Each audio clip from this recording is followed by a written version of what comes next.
Bismillahirrahmanirrahim. Assalamualaikum warahmatullahi wabarakatuh.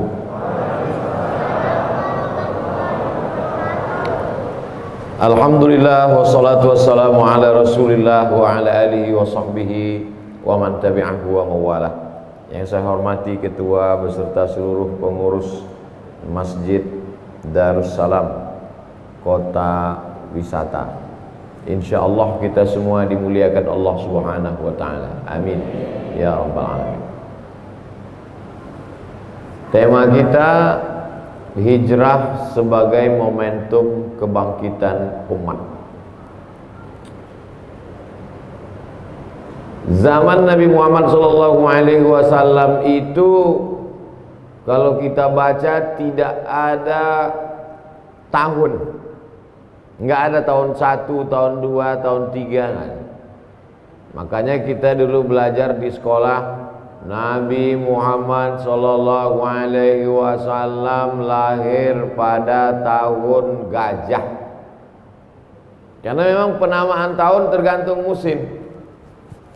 Jadi andailah sekarang tidak pakai tahun, anak ibu lahirnya kapan? Tahun corona. Terus kalau berkelanjutan juga tahun apa? Tahun masker. Karena yang dijadikan tahun itu adalah peristiwa, bukan angka. Peristiwa yang terjadi. Dan itu pada masyarakat primitif, lumrah, biasa. Sampai hari ini saya masuk hutan keluar hutan, suku Akit, suku Talang, suku Sakai, suku Laut, itu mereka memang tidak mengenal tahun. Tidak ada budaya tulis baca.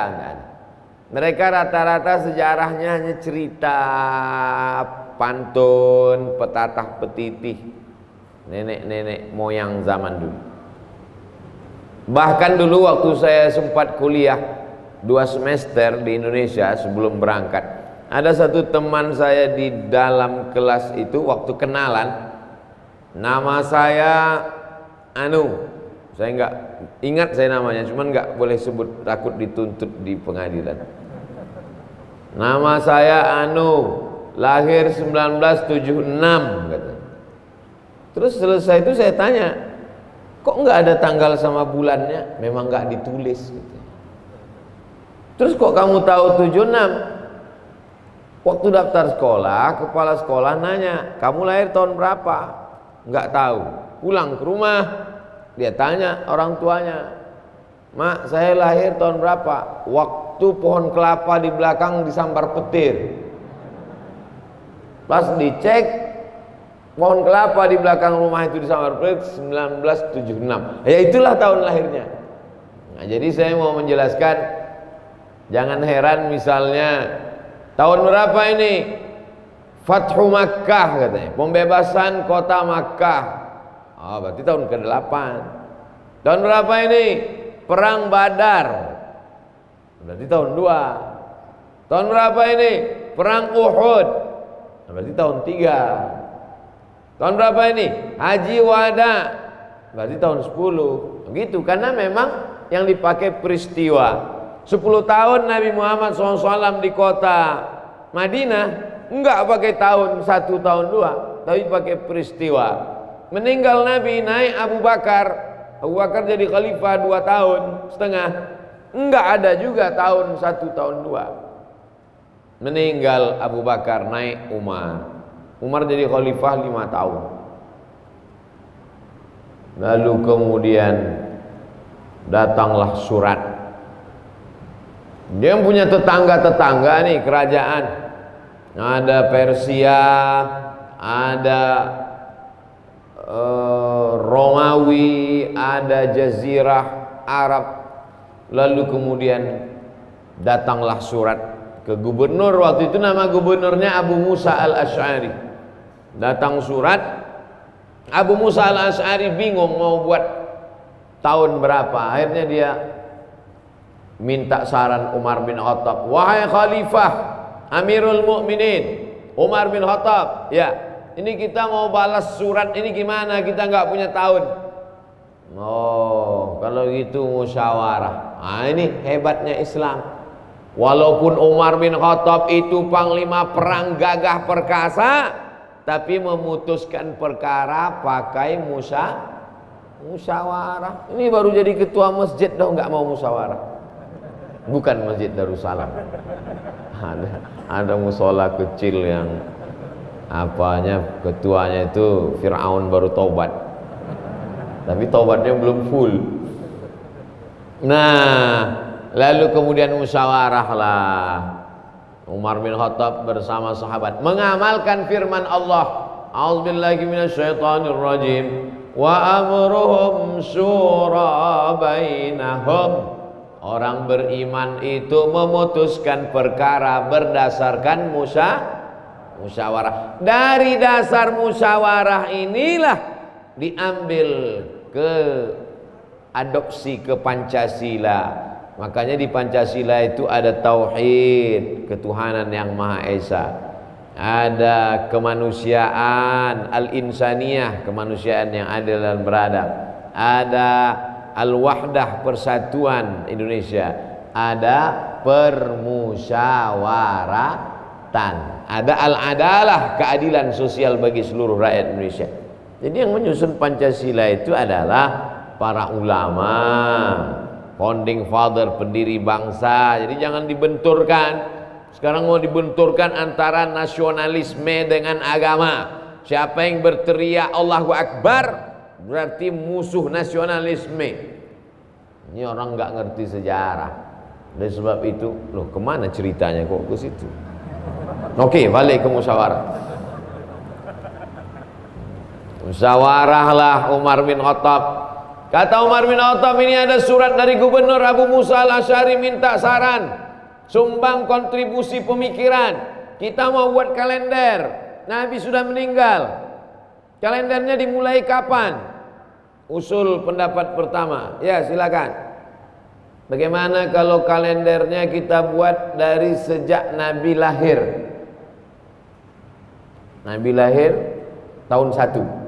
Jadi seandainya kalender kita sejak Nabi lahir, itu nama kalendernya Selamat Tahun Baru Maulid. Karena lahir Maulid. Pendapat ini ditolak sama yang enggak setuju. Saya kurang setuju. Kenapa? Karena Nabi Muhammad SAW lahir, tidak ada belum perubahan besar terjadi. Betul, Nabi Muhammad itu mukjizat luar biasa. Tapi ketika dia lahir, orang tetap mabuk, minum khamar, berzina, riba, macam-macam. Jadi kalau begitu perubahannya belum signifikan. Apa pelajaran dari sini? Bahwa sahabat Nabi yang bertiter bergelar radhiyallahu an, tapi kalau dalam bermusyawarah tetap ada pendapat yang diterima dan yang ditolak. Ini kalau sudah musyawarah, pendapat saya, begitu ditolak langsung merajuk pulang. Bapak kok enggak datang lagi ke masjid? Kemarin Pak Ustadz waktu musyawarah di masjid, masa pendapat saya ditolak? Apa enggak tahu kalau saya ini profesor doktor? Merajuk. Ini titel lebih hebat dari segala titel. As-sabiqun al-awwalun, mereka yang dulu masuk Islam, minal muhajirin, dari kalangan muhajirin, wal ansar, dari kalangan ansar, walladzina taba'uhum bi ihsan, dan yang mengikuti mereka dengan perbuatan baik, ulaika, mereka itu radhiyallahu anhum, diridhai Allah Subhanahu wa ta'ala. Pelajaran pertama, musyawarah. Pelajaran yang kedua, ditolak pendapatnya, enggak sakit hati, karena ini namanya musyawarah. Ada pendapat lain? Ada. Gimana kalau kalendernya dimulai tahun 1 sejak turunnya wahyu Al-Quran? Seandainya Iqra itu dijadikan tanggal 1, Iqra bismi rabbikal ladzi khalaq, khalaqal insana min 'alaqin, Iqra wa rabbukal akram Allazi 'allama bil qalami 'allamal insana ma lam ya'lam. Selamat tahun baru Iqra. Selamat tahun baru wahyu namanya. Ditolak juga pendapat ini, enggak diterima. Biasa berdebat di ruang musyawarah itu biasa. Yang luar biasa itu berdebat di ruang musyawarah sampai dibawa ke liang lahat. Itu yang masalah. Gimana, ada pendapat yang lain? Ada. Apa pendapatnya? Gimana kalau kalender itu kita mulai dari sejak Nabi meninggal? Pas Nabi meninggal, itu dibuat tahun 1. Enggak diterima juga. Kenapa? Karena kalau kalender dimulai pas Nabi meninggal, maka selamat tahun baru takziah. Jadi setiap nyambut tahun baru, sedih semua. Tahun baru takziah. Datanglah Sayyidina Ali. Tentang ini dua pendapat.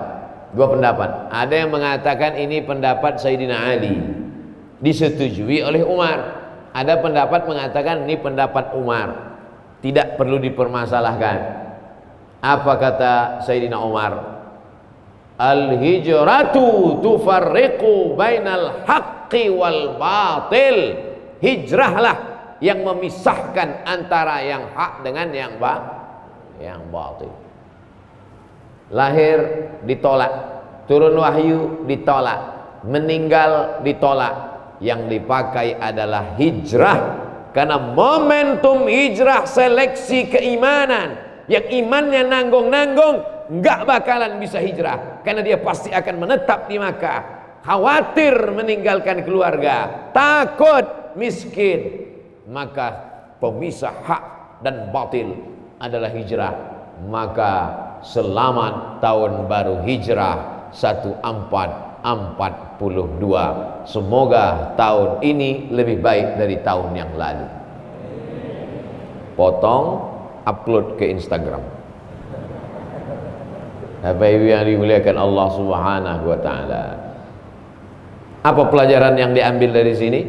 Bahwa tidak semua diatur oleh wahyu. Tidak ada ayat dalam Al-Quran, ya ayyuhalladzina amanu, mulailah tahun baru hijrah dari 1 Muharram. Jadi ada perkara-perkara yang diserahkan kepada umat untuk bermusyawarah. Sekarang orang ini sedang latah, sedikit-dikit mana ayatnya, mana hadisnya. Memang betul itu Mas Bro. Tapi ini ada masalah yang diserahkan Allah kepada akal untuk memusyawarahkannya. Tapi keputusannya tetap dipilih yang terbaik di antara pendapat-pendapat, karena akal manusia ini seperti ini.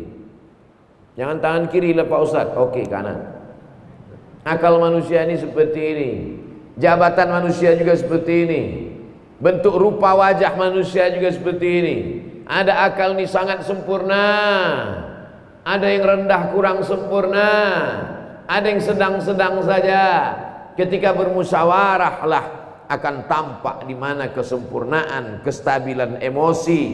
Oleh sebab itu kita dalam segala urusan hidup ini melihat ke Quran, melihat ke sunnah, ikuti langkah para sahabat, salafun saleh, pakai akal, maka insya Allah ibadah membimbing hati, maka insya Allah kita diridhoi Allah sampai hari kiamat. Amin ya rabbal alamin. Akhirnya dipakailah momen hijrah. Hijrah ini berawal hari Kamis. Hari ini hari Rabu, besok Kamis. Hijrah berawal dari Kamis, besok. Ini gladi kotor, besok baru hijrah. Makanya tepat kata Pak Ketua Divisi Ibadah tadi, supaya Ustaz Abdul Somad datang tiap bulan kemari. Banyak yang mengaminkan. Hari Kamis pagi, ini momentum awal hijrah. Berkumpullah semua anggota-anggota parlemen. Apa ada parlemen waktu itu Pak Ustaz? Oke, kalau nggak setuju kepala suku, kepala suku ngumpul semua di sebuah tempat namanya Darun Nadwah. Masjid kita Darussalam. Tempat pertemuan di Makkah Darun Nadwah. Dar artinya rumah, Nadwah artinya pertemuan. Darun Nadwah, rumah pertemuan di kota Makkah. Yang mendirikan Darun Nadwah itu namanya Qusay. Siapa namanya? Qusay. Saya belum pernah ketemu orang Indonesia nama Qusay. Qusay. Muhammad sallallahu alaihi wasallam punya ayah namanya Abdullah, punya ayah namanya Abdul Muttalib, punya ayah namanya Hashim, punya ayah namanya Abdi Manaf, punya ayah namanya Qusay, punya ayah namanya Kilab. Muhammad, Abdullah, Abdul Muttalib, Hashim, Abdi Manaf, Qusay. Kakek yang ke-5. Kakek saya yang ke-5 nggak hafal lagi. Qusay inilah yang membangun Darun Nadwah ini. Betapa hebatnya keluarga Nabi Shallallahu Alaihi Wasallam. Apa pelajaran dari sini? Bahwa Nabi itu keturunan orang-orang kaya. Sudah berapa pelajaran? Hitung aja lah sendiri. Cuman saya mau hijrah ini kita ambil pelajaran bahwa di sana ada musyawarah. Kalau musyawarah jangan tersinggung pendapatnya ditolak. Bahwa yang diambil momen terbaik hijrah. Tidak semuanya disebutkan dalam Quran. Bahwa mereka itu berawal hijrah itu hari Kamis. Pertemuan di sebuah tempat namanya Darun Nadwah. Darun Nadwah didirikan oleh Qusay, kakek kelima Nabi Muhammad sallallahu alaihi. Bertemulah kepala-kepala suku di sana. Hari Kamis pagi, rapat parlemen. Agenda tertutup. Bagaimana cara membunuh Muhammad sallallahu alaihi wasallam. Hari Kamis pagi. Bagaimana cara membunuh? Karena mereka sudah terganggu 13 tahun lamanya. Kedatangan Nabi Muhammad merusak stabilitas keamanan jahiliyah. Banyak yang terganggu, risau, resek ini orang. Harus kita habisi. Nah, bertemulah mereka semua. Bapak Ibu, saya ngomong kuat gitu nggak stres kan? Soalnya saya nggak bisa saya melihat raut wajah, nggak tahu entah dia senang, entah dia marah. Tapi saya husnuzon aja. Saya terus terang dengan masker ini terbantu ketika foto-foto. Saya nggak perlu senyum. Kalau dulu sekarang saya senyum.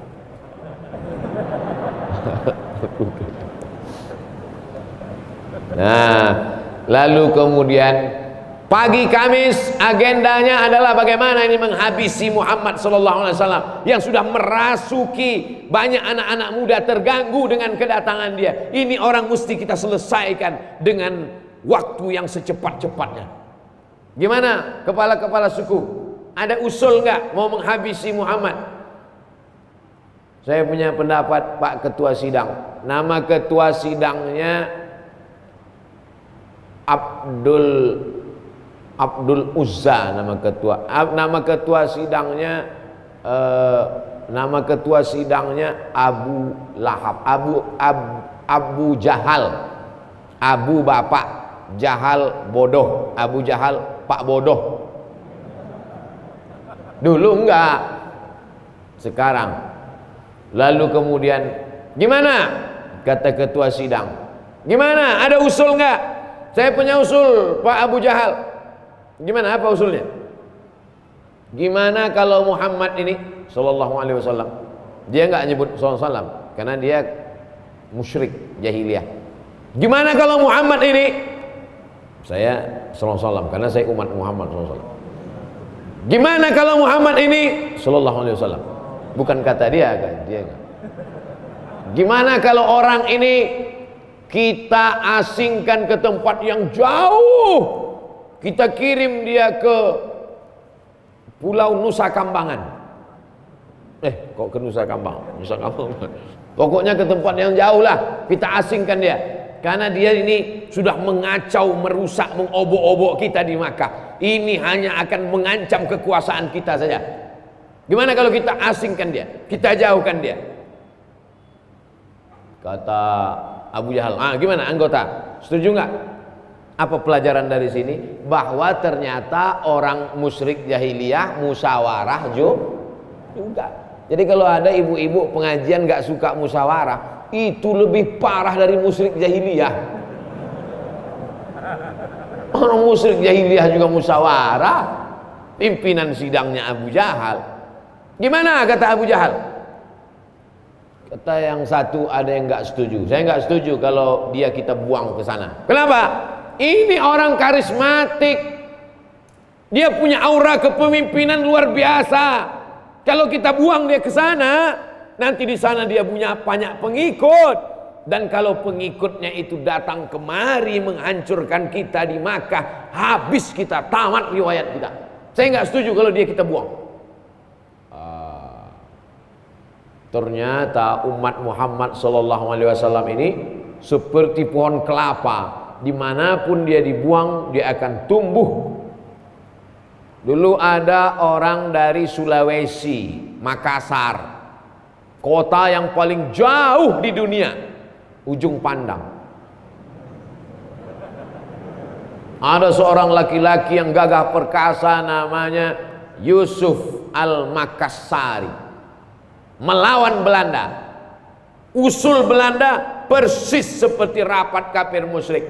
Yusuf kita buang saja, dibuang dia ke Sri Lanka. Sampai di Sri Lanka dia berdakwah, punya murid.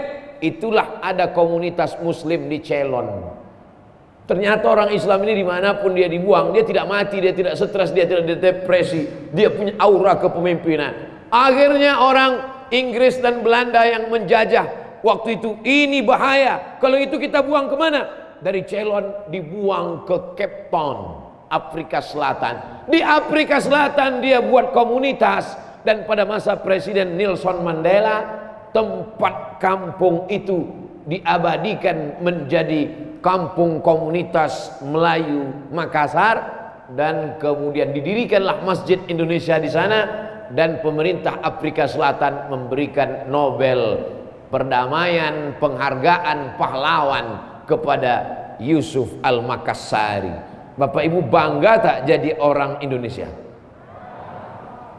Kalau nggak bangga ya nggak apa-apa, saya nggak maksa kok. Saya bangga. Kenapa? Karena dia dibuang tidak stres, tidak bunuh diri, tidak terjun ke laut Afrika Selatan. Tapi dia tetap mengembangkan dakwah. Sampai hari ini muslim besar di Afrika Selatan. Salah satu jasa dari Yusuf Makassar, Syekh Yusuf Al-Makassari, Tajul Khalwati namanya. Sedangkan umatnya yang jauh saja tidak bisa dibuang, apalagi sumber kemuliaan Muhammad SAW tak bisa dibuang. Akhirnya rapat dilanjutkan. Gimana sidang? Ada usul lagi nggak? Kata pimpinan sidang. Ada usul. Iya, apa usul kamu? Bagaimana kalau kita buat kerangkeng, kita masukkan dia ke dalam, letakkan di samping Ka'bah, jangan kasih atap, biarkan dia mati sampai kering. Ini ekstrim. Bukan es krim. Ekstrim ini. Kurung dia, biarkan mati kering, panas. Bapak Ibu tahu panasnya kota Makkah. Bawa sendal swallow, letakkan 2 menit, jadi martabak bergulung. Panas itu kota Makkah. Enggak setuju. Kenapa kamu enggak setuju dengan usul ini? Karena ini orang berwibawa, punya pengikut secara diam-diam keliling Makkah. Kalau mereka melihat pimpinannya di kerangkeng, tidak dikasih makan, maka mereka semua akan ngamuk, terjadi revolusi di kota Makkah, kita semua akan hancur. Wah, sidang mulai buntu. Gimana Pak pimpinan sidang? Kata pimpinan sidang, dua pendapat ini nampaknya semakin buntu, deadlock. Kalau gitu saya minum dulu, kata pimpinan sidang. Itu nggak ada tambahan dari saya. Insya Allah. Bismillahirrahmanirrahim.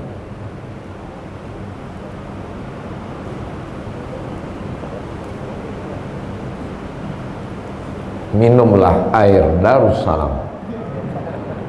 Dapatkan di Masjid Darussalam secepatnya. Dah, share.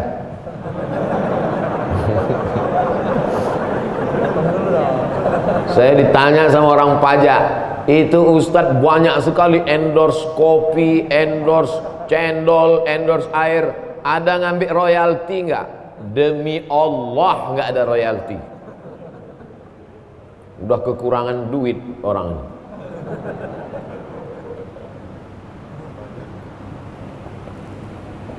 Kita lanjutkan. Berarti saya jadi Abu Jahal? Bukan. Ada usul lagi nggak?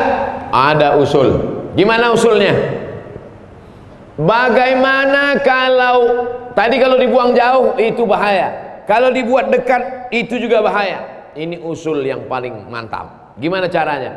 Satu suku utus anak muda paling kuat. Satu suku cari siapa di antara suku ini anak muda yang paling kuat tangannya, masukkan ke dalam rumah Muhammad malam-malam, pancung kepalanya. Selesai. Gak perlu banyak biaya modal. Tapi anehnya, di antara usul yang banyak itu, tidak ada satupun di antara orang musyrik jahiliyah itu yang mengusulkan, gimana kalau kita santet aja. Gak ada. Jadi apa maknanya? Kalau ada orang sekarang pakai santet, berarti lebih jahiliyah daripada Abu Jahal. Kalau ada orang sekarang nyantet karena benci santet, itu nanti di akhirat ketemu sama Abu Jahal. Kata Abu Jahal, aku aja nggak sejahiliyah ente. Kami memang di Makkah itu jahat, minum khamar, tapi untuk menghabisi dia nggak kami santet. Ente pakai santet, ayo kita celupkan dia ke dalam neraka. Sesama masuk neraka saling mencelupkan mereka dulu. Gimana usul yang ketiga ini? Satu anak muda dari kalian masuk mengendap-endap dalam rumahnya, pancung kepalanya tengah malam. Gimana? Setuju? Bahaya ini Bapak Abu Jahal. Apa bahayanya? Muhammad sallallahu alaihi wasallam bukan anak sembarangan. Muhammad anak Abdullah, Abdullah anak Abdul Muttalib, Abdul Muttalib anak Hashim, Hashim anak Abdi Manaf, Abdi Manaf anak Qusay, Qusay anak Kilab, keturunan Lu'ay Fihr, cucu cicit Adnan, keturunan Ismail anak Ibrahim alaihissalam. Mengalir darah Ibrahim dalam darahnya. Kalau sampai ketahuan ada suku yang membunuhnya, terjadi perang suku, satu suku akan dihabisi. Bukan sembarangan. Kalian pikir Muhammad ini kaleng-kaleng? Akhirnya sidang waktu itu alot luar biasa. Gak berapa lama idenya datang dari Abu Jahal sendiri. Kata Abu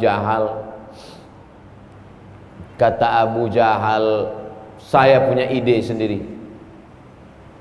Apa ide Abu Jahal? Kalau satu suku mengirim satu anak muda, ketahuan nanti satu suku di sana dihabisi. Jadi kalau gitu gimana?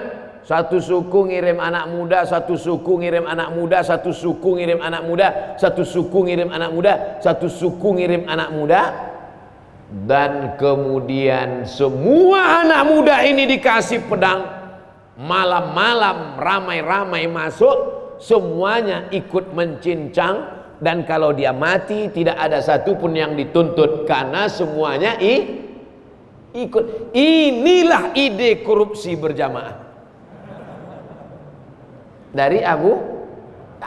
Karena kalau cuma satu yang buat ditangkap, gimana kalau kita buat rame-rame? Siapa yang mau nangkap? Cerdas dia, cerdas. Tapi kenapa dipanggil Abu Jahal? Abu Jahal kan pak bodoh, padahal otaknya cerdas. Karena cerdasnya untuk yang jahat-jahat saja. Kalau untuk yang baik-baik dia tertidur. Ini masjid kita sudah nggak muat lagi. Jamaah kita ramai sampai 3.000 orang. Gimana jamaah cara menyelesaikan masalah ini? Nggak ada ide-idenya. Tapi kalau pas ditanya, gimana cara kita nyambut Agustusan? Keyboard tunggal. Nah itu Abu Jahal. Oleh sebab itu maka disetujuilah. Gimana setuju? Semua suku setuju. Setuju semua suku. Akhirnya mengirimkan anak muda yang gagah, kekar, perkasa, tangan berotot, nanti malam siap mencincang. Dengan ini rapat pada hari Kamis menetapkan keputusan. Setiap suku mengutus anak muda. Sidang ditutup. Akhirnya mereka setelah tanda tangan amprah pulang. Pulang semua. Siang itu datanglah Nabi Muhammad sallallahu alaihi wasallam menemui Abu Bakar Siddiq. Nabi Muhammad menemui Abu Bakar. Assalamualaikum. Waalaikumsalam. Rasulullah. Ya. Ada apa ya Rasulullah? Abu Bakar, nanti malam kita hijrah. Jadi hijrah itu hari Kamis malam, Jumat besok malam. Nanti malam kita hijrah. Kenapa malam ini ya Rasulullah? Karena nanti malam anak-anak muda akan masuk ke rumahku dan akan memancung kepalaku. Sebelum mereka beraksi, kita jalan. Pertanyaannya, itu rapat Kamis pagi tadi kan tertutup. Tidak ada satupun wartawan online yang diizinkan masuk. Kenapa Nabi bisa tahu? Ternyata rapat itu disadap. Penyadapnya bukan detektor, bukan alat. Penyadapnya siapa? Jibril alaihissalam. Inilah dalil rapat-rapat boleh disadap.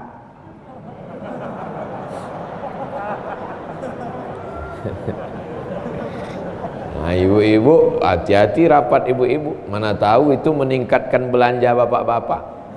Bocor.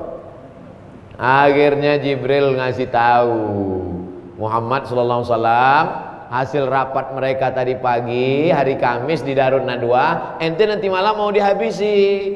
Oleh sebab itu datanglah Nabi menjumpai Abu Bakar. Abu Bakar memang sudah siap, nunggu komando saja, ready. Oke ya Rasulullah, sami'na wa ata'na. Yang bisa dibawa hijrah hanya orang yang siap.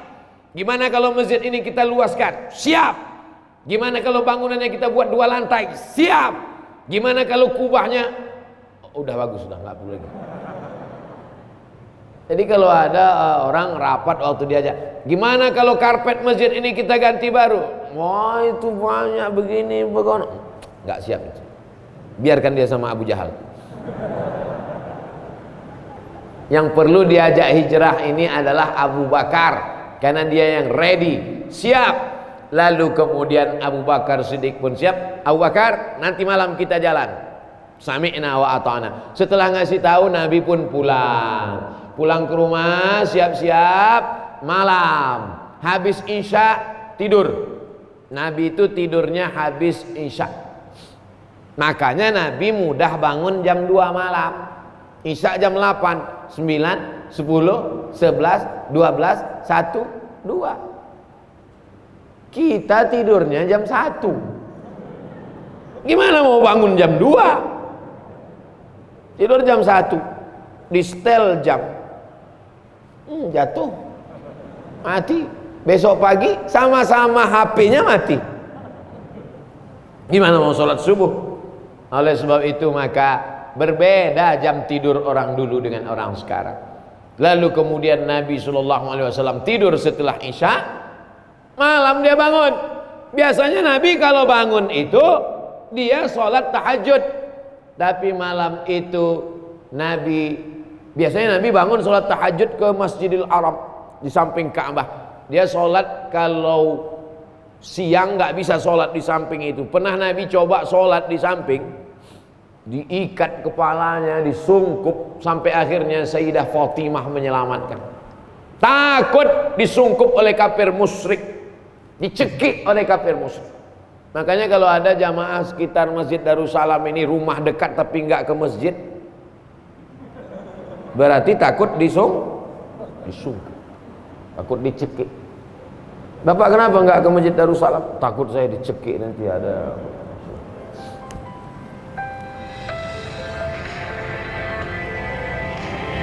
Mohon izin sebentar, lupa mematikan handphone.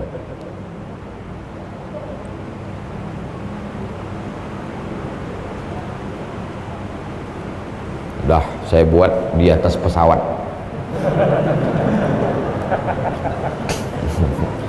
Lalu kemudian malam itu datanglah anak-anak muda mau menyusup masuk ke dalam. Ketika mereka sedang berada di depan pintu rumah Nabi Muhammad SAW, Nabi buka pintu. Itulah yang disebutkan, Bapak Ibu hafal semua ayatnya. Wa ja'alna min baini aydihim saddan wa min khalfihim saddan fa aghshaynahum fahum la yubsirun. Surat Yasin. Wa ja'alna min baini aydihim sadda, bagian depannya kami buat tembok.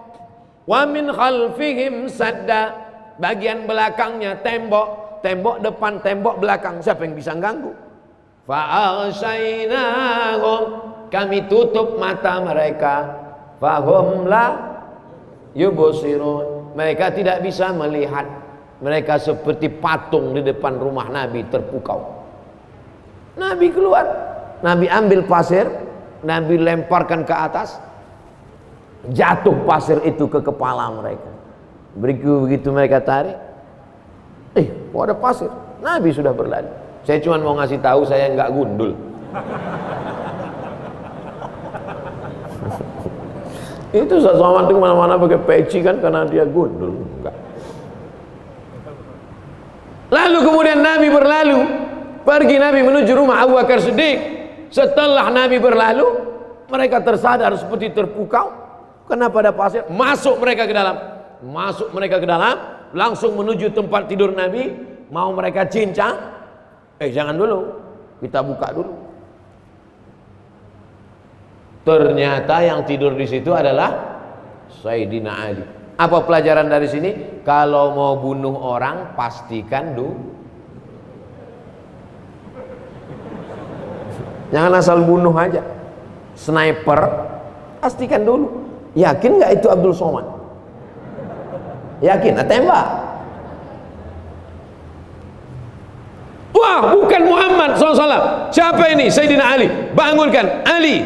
Waktu itu umur Sayyidina Ali, jarak usia antara Nabi Muhammad dengan Sayyidina Ali 30 tahun. Nabi mendapat wahyu umur 40 tahun.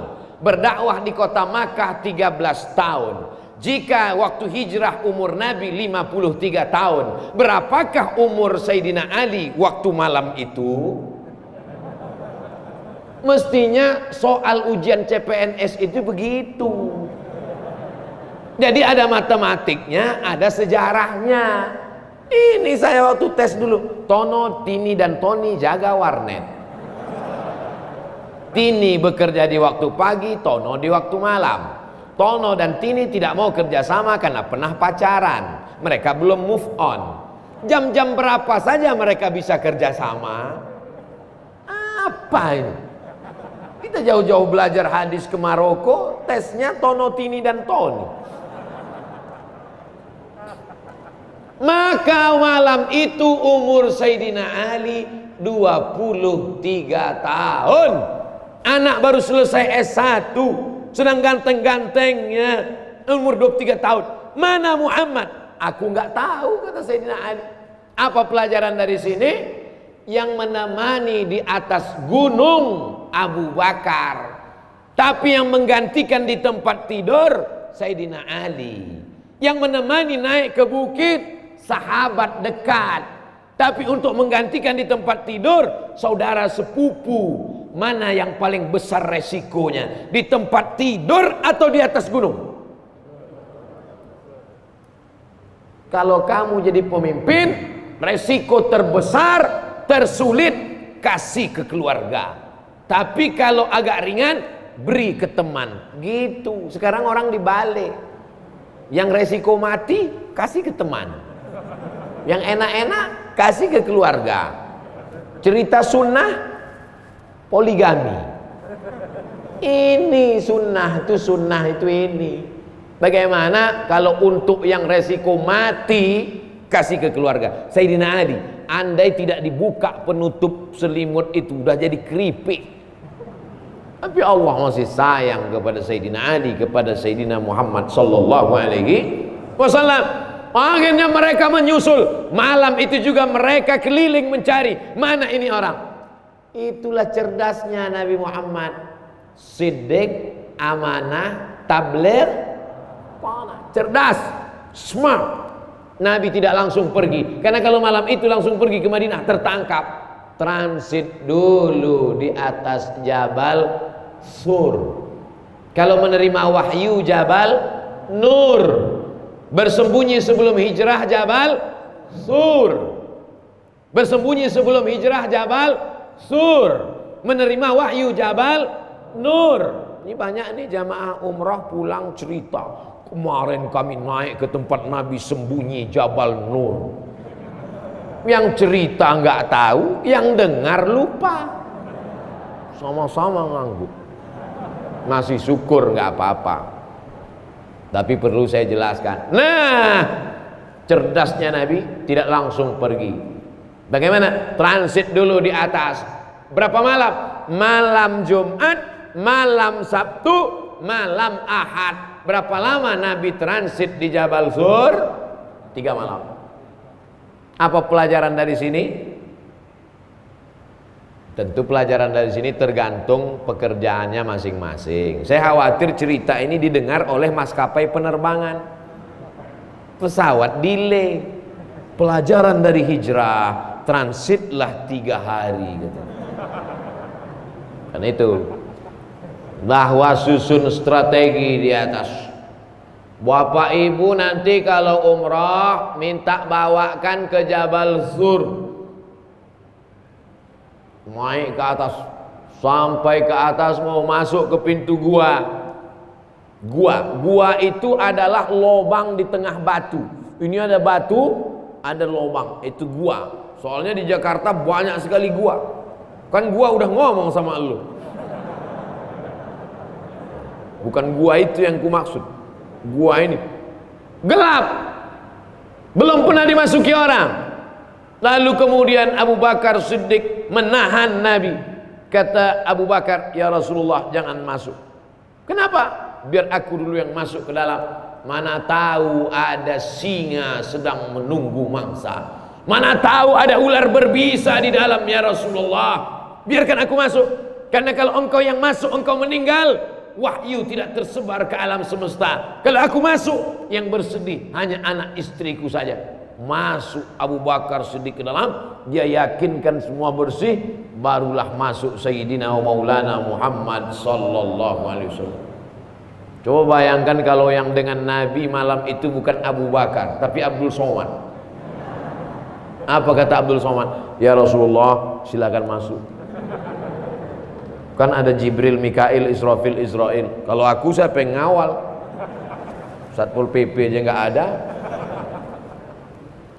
Jadi jangan cemburu kalau nama dia disebut Abu Bakrin Siddiq radhiyallahu an.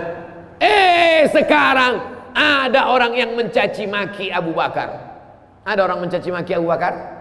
Ada. Dia katakan Abu Bakar merampas kekuasaan. Tiap habis sholat subuh dimaki Abu Bakar dengan Umar. Masjid Darussalam, kota wisata, mau membuktikan bahwa masjid ini bukan jamaah yang mencaci maki Abu Bakar, maka ditulislah Abu Bakar di atas. Abu Bakar, Umar, Utsman, Ali. Itu untuk menunjukkan bahwa ini adalah masjid Ahlus Sunnah wal Jamaah. Oh, kata jamaah, saya sangka itu bacaannya Qul huwallah.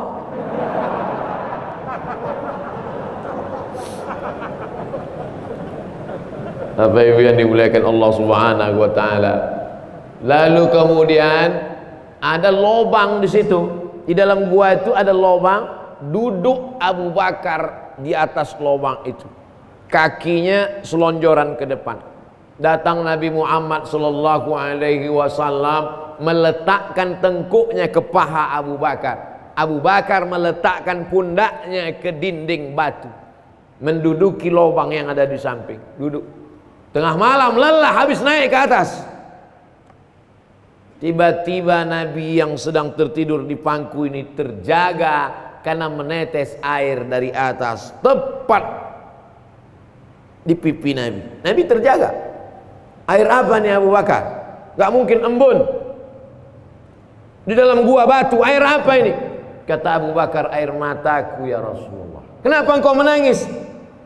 Binatang berbisa menyengat dari dalam lubang. Kakinya tidak dia gerakkan, bisa ditahannya kakinya. Tangannya tidak dia gerakkan, bisa dia tahan. Satu yang tak bisa dia tahan, air matanya, saking sakitnya. Sampaikah pengorbanan kita untuk Muhammad SAW seperti itu? Sanggupkah kita berkorban nyawa? Enggak. Oleh sebab itu pengorbanan kita ini belum ada apa-apanya. Belum ada apa-apanya Bapak Ibu yang dimuliakan Allah Subhanahu wa taala. Ini baru nahan kencing aja udah pucat. Bagaimana dia menahan sakitnya itu? Siapa yang pernah disengat kalajengking? Siapa yang pernah digigit kelabang? Siapa yang pernah digigit ular piton? Maka merasakan sakitnya ketika bisa itu masuk ke dalam darah, menyatu, menyembur, dia akan menyerang jantung. Sakitnya luar biasa. Saya pernah digigit kelabang di kaki, sakitnya luar biasa. Itulah yang dirasa. Bagi yang ingin merasakan perasaan Abu Bakar pulang dari sini, beli satu skorpion, gigitkan, baru lo kau rasakan.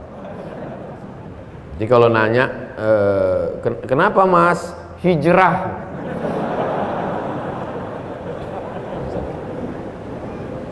Rasulullah Sallallahu Alaihi Wasallam yang ngantar makanan ke atas siapa? Dari kota Makkah naik ke atas, makanannya dibawa oleh Asma.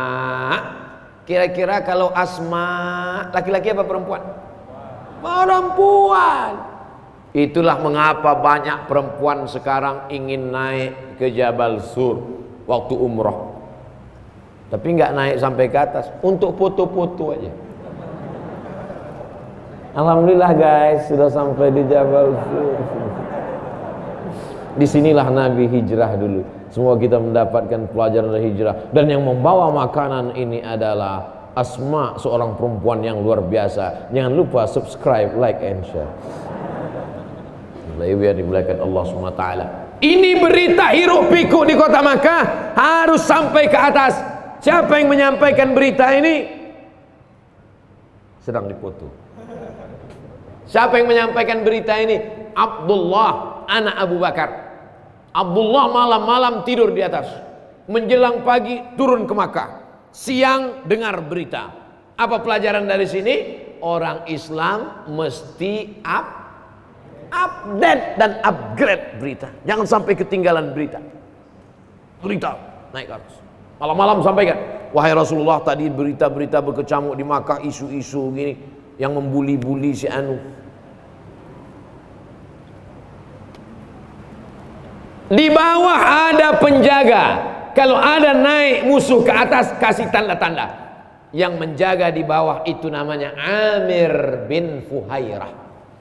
Yang menemani di atas Abu Bakar. Yang menjaga di bawah Amir bin Fuhairah. Yang membawa makanan Asma. Yang membawa berita Abdullah. Yang menjadi guide penunjuk jalan Ibnu Uraiqid. Apa namanya ini? Pelajaran apa yang bisa kita ambil? Job description. Itu siapa? Ketua pembangunan. Makanya dia agak banyak kerut memikirkan semen dan cor batu bata batu kerikil. Itu siapa? Itu bagian seksi ibadah. Makanya targetnya Ustaz Somad mesti tiap bulan datang ke Darussalam. Jadi mereka ini adalah job description-nya luar biasa. Maka terwujudlah masjid yang sebesar 1 hektar. Hai pengurus-pengurus masjid seluruh Indonesia, kalau kalian mau buat masjid 1 hektar, datang studi banding ke Darussalam kota wisata. Takbir. Dah potong, masukkan ke Instagram. Saudaraku yang dimuliakan Allah Subhanahu wa taala, malam Kamis, malam Jumat, malam Sabtu, malam Ahad, 3 hari 3 malam. Ahad malam Senin mereka pun bertolak menuju Yathrib. Jalannya tidak jalan biasa, tapi ditempuh jalan luar biasa. Yang ngerti jalan luar biasa itu namanya Ibnu Uraiqid, agamanya musyrik non muslim. Sepakat semua ahli sirah sejarah bahwa penunjuk jalan itu non muslim. Apa pelajaran dari sini?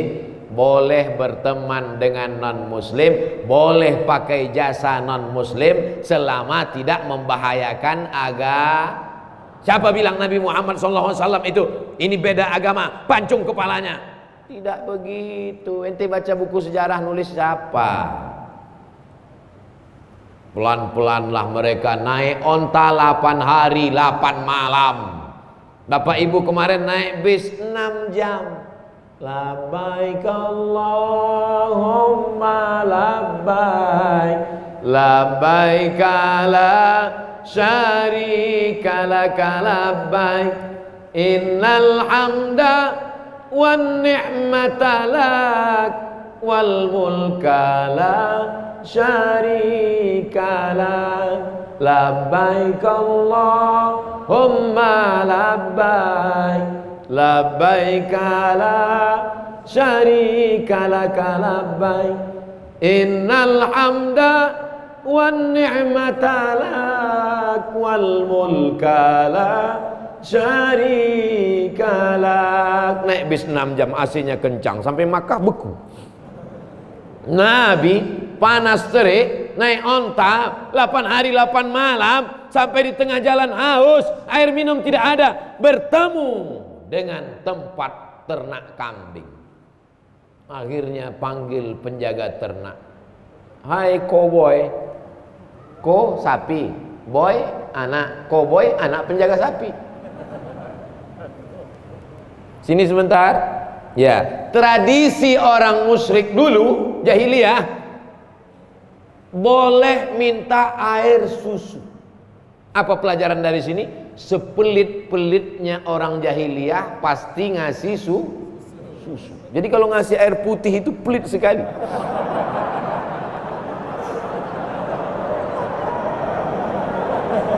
Ustadz penceramah tidak boleh dikasih air gula. Karena kalau dikasih air gula, lehernya panas. Pita suara dikasih gula cepat rusak. Makanya banyak ustadz belum tua suara udah hilang. Apa kabar? Tak boleh kasih air gula. Artinya apa? Pengurus masjid Darussalam ngerti itu. Maka dikasih air putih. Ustadz banyak duduk. Pagi tadi duduk di Az-Zikra. Selesai itu duduk lagi di Fajrus Salam. Selesai itu duduk lagi di Darussalam. Nanti duduk lagi. Sore duduk, malam duduk. Kalau banyak duduk minum gula, kena ginjal. Maka untuk ustadz dikasih air putih. Ini untuk menghilangkan fitnah-fitnah.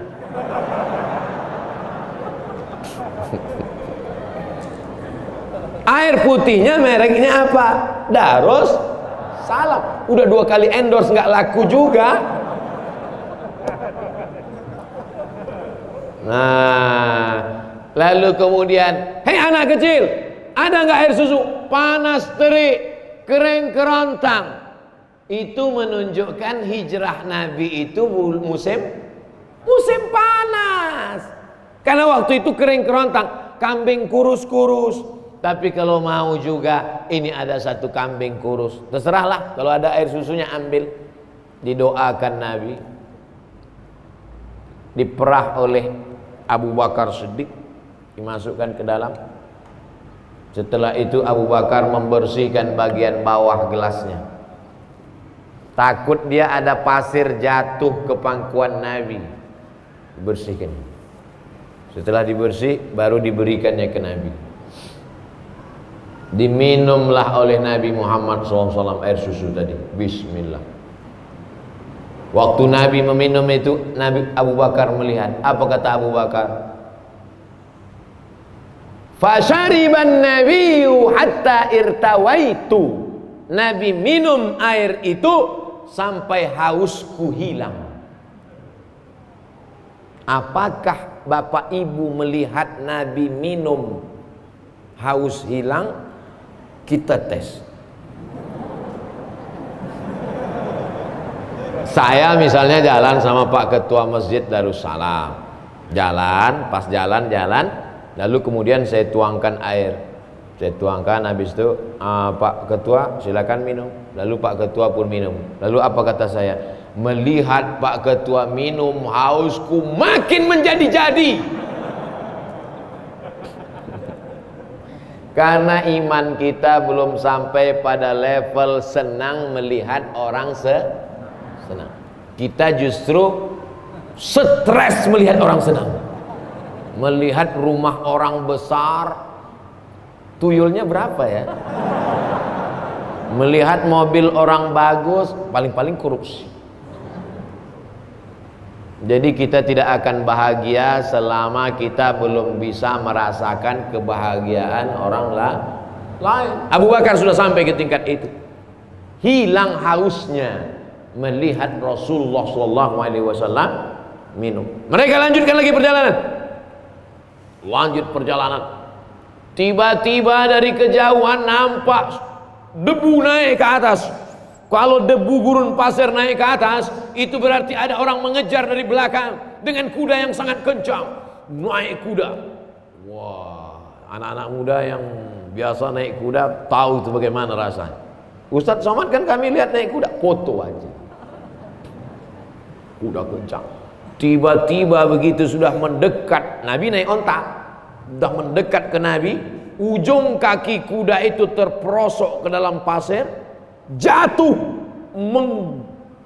berguling bergelinding, jatuh dia. Seumur hidup dia tidak pernah jatuh dari kuda, karena dia adalah pembunuh bayaran, namanya Suraqah bin Malik. Jatuh dia. Lalu kemudian dia pun berderak. Apa kata dia kepada Muhammad SAW? Aku belum pernah jatuh seumur hidup, Muhammad, naik kuda. Kita naik odong-odong aja jatuh. Belum pernah aku jatuh. Sekali inilah aku jatuh. Maka aku yakin bahwa kau bukan manusia biasa. Apa yang ingin kau minta dariku? Apa kata Nabi Muhammad SAW? Nabi tak minta banyak. Sembunyikan berita tentang kami, pulanglah engkau lagi ke Makkah. Pulang dia ke Makkah membawa iman. Padahal tadi dari rumah membawa kekafiran, niatnya mau membunuh Nabi, memancung kepala Nabi, mau membawa kepala Nabi, karena sudah dijanjikan 100 ekor onta. Satu onta 70 juta kali 100 ekor onta, kalikan sendiri. Nih harga kepalanya. Dari rumah mau membunuh Nabi, mau dapat duit haram, membawa kekafiran. Hidayah datang dan pulang membawa iman. Apa pelajaran dari sini? Berapa banyak orang dari rumah membawa hidayah, bismillahi tawakkaltu 'alallah la haula wala quwata illa billah, tapi pulang bawa duit haram. Nanti di akhirat ketemu sama Suraqah. Suraqah senyum. Syukur kalau Surakoh pakai masker. Kalau enggak, ente dulu kan yang pulang keluar dari rumah baca doa bismillah, sampai di tempat kerja ngambil duit haram kan.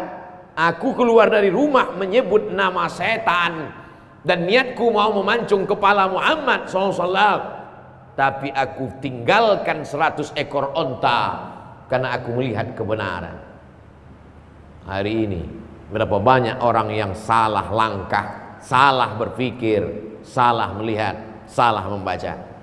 Saya mulai ceramah jam 9.30, sekarang sudah jam 10.30, 60 menit kebersamaan kita. Kita lanjutkan cerita hijrah.